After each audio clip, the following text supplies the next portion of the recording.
A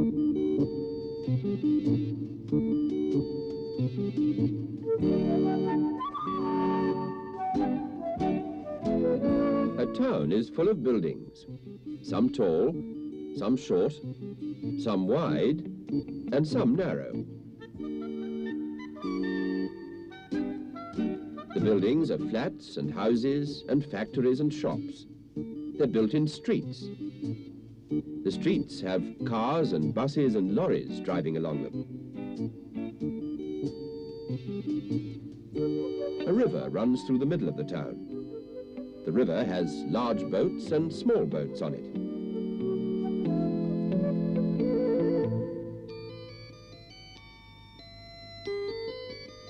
There's a bridge across the river so that the cars and buses and lorries can get to the buildings on the other side.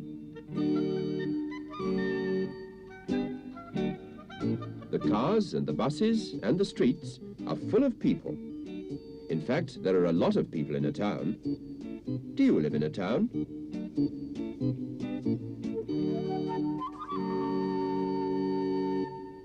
Mary, Mungo, and Midge live in this town. They live with Mary's mother and father in this tall block of flats. They live right at the top. There are 8 flats built on top of each other. Mary, Mungo and Midge live in the flat with the flowers growing in the window box. There's Mary. There's Mungo. And there's Midge. Mary, Mungo and Midge have a large sunny room to play in. A room full of games and toys and picture books. Mary's always got something to do. Today she's looking at one of her books. It's full of pictures of ships and boats. Mungo is very interested. There seem to be so many different sorts of boats. Mary's other friend is Midge Mouse. He's usually very difficult to find because he's so small and runs very quickly. He's inquisitive. That means he's always trying to find out things. Ah, there he is, beside Mary's toy boat. It's a yacht. Her father has promised to take them to the pond to sail it. Look, Midge has got his flute. Midge likes music. He likes it so much he's learnt to play a flute. But he only knows one tune so far. You listen.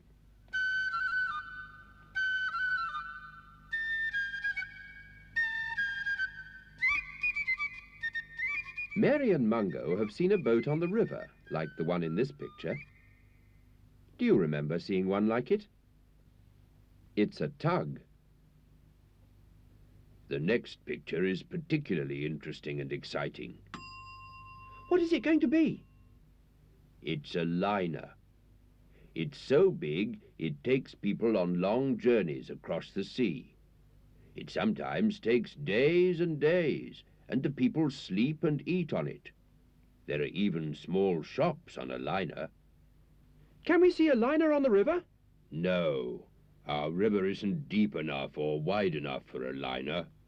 But we could see a boat like this on the river, and people live on it. What is it?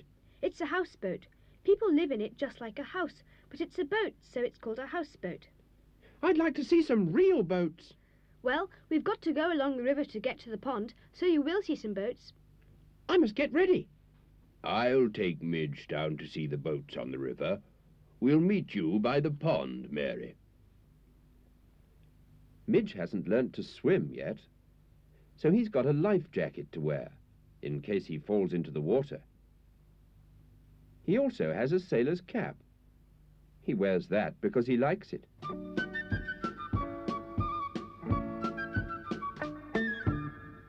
Mary's taking her boat, so I'll take my flute. Mungo, what will you take? I'm taking you. That's quite enough for me to look after. As they live in a flat right at the top of the building, they go down to the street by the lift. They have a special way of doing it.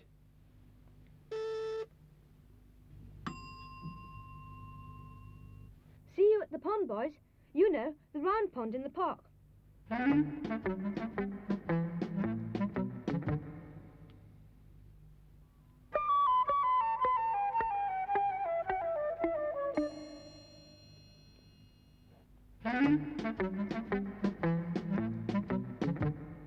We must remember to make sure the lift door is shut. But as usual, Midge was in too much of a hurry. He was already running through the grass and the flowers on his way to the river.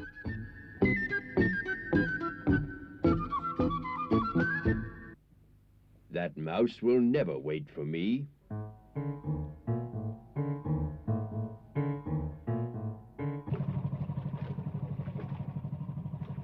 Midge got to the river just as a long, narrow boat was going by. It was full of wood. There was a dog on it, too. It barked hello. Then there was a different bark from a different dog. That's a barge. It's rather like a lorry. It takes loads of things, like wood and coal, from one place to another. What's that? That's rather like a motor car. It's got an engine, and it takes people for rides, like a car. But it's a boat, so it's called a motorboat. What's that? That's a rowing boat. The man is pushing the boat through the water with the oars. Ooh, ooh, ooh, ooh, ooh. It is hard work. I know what that is. It's a yacht, like Mary's toy boat. Mungo and Midge watched as the wind blew into the sail and pushed the yacht along. Midge wanted to sail it. Yes, he wanted to be a sailor. It's time to go and meet Mary and her yacht. But Midge had already run off to the park. He had one of his good ideas. It was a fine day, and the park was full of people enjoying the sunshine. Some of them were flying kites. There were quite a lot of toy boats on the pond, and quite a lot of people watching them. Midge was very excited and very interested. But he had to go very carefully through the grass to make sure he didn't get trodden on.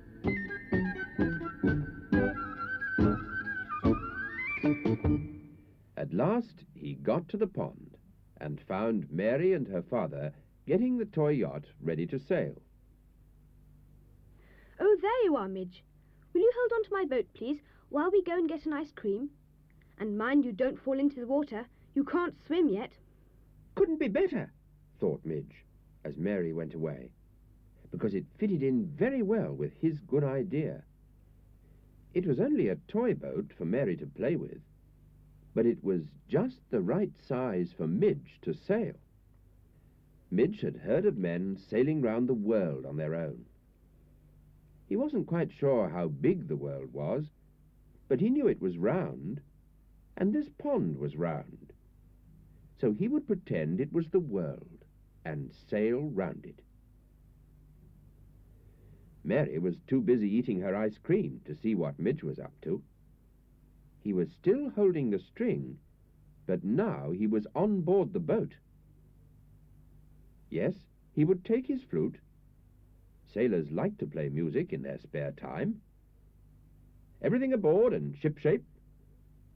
Then the wind started to blow, and the boat began to move.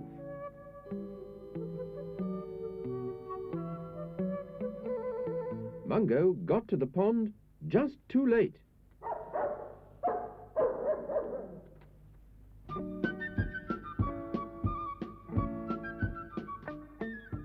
Midge watched Mungo getting smaller and smaller as the boat sailed further and further away. It was very exciting to see the sail full of wind and to feel the boat moving through the water. "This is the life for me, and it's no good Mungo barking at me." Midge sailed round the pond. He was very happy. The sun was shining. The only sound he could hear was the boat going through the water and the noise of the wind through the sail. "Quack, quack, quack," said a duck as she swam past. "Quack, quack to you," said Midge, rather rudely. He felt very pleased with himself and very proud because he was sailing the boat all alone. But then suddenly he noticed that he wasn't moving any more. The wind had stopped, and so had the boat.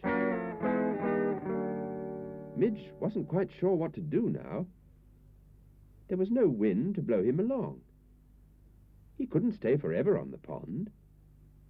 He'd forgotten to bring any food with him, and he couldn't swim.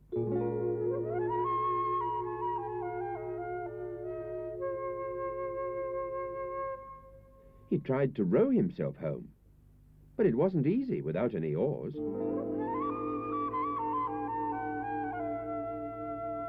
He could use his flute as an oar, but he didn't want to get his flute wet any more than he wanted to get himself wet. Then he had another idea. This one was much better. He would play his flute. He knew dogs could hear better than people. Perhaps Mungo would hear him. Midge had sailed so far away that Mungo could only just see the boat. But what was that? "That silly mouse has got stuck in the water. I suppose I'll have to rescue him. Oh, the water's cold."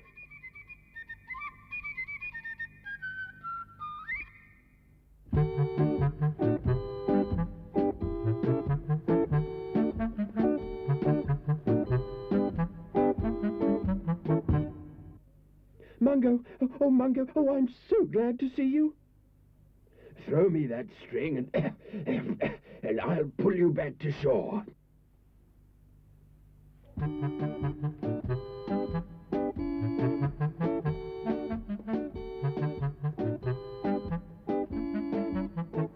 Midge, you must never go out in a boat on your own, especially as you can't swim. I wanted to go round the world.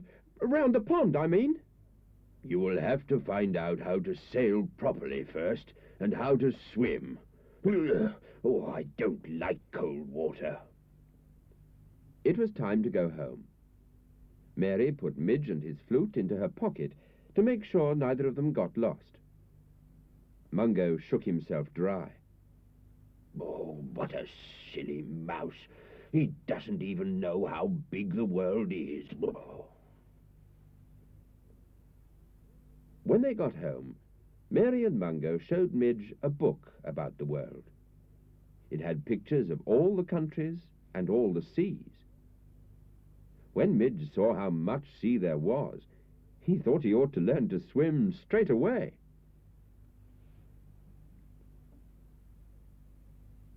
That is a good idea, Midge. I love swimming. "Yes, so do I, when the water isn't so cold."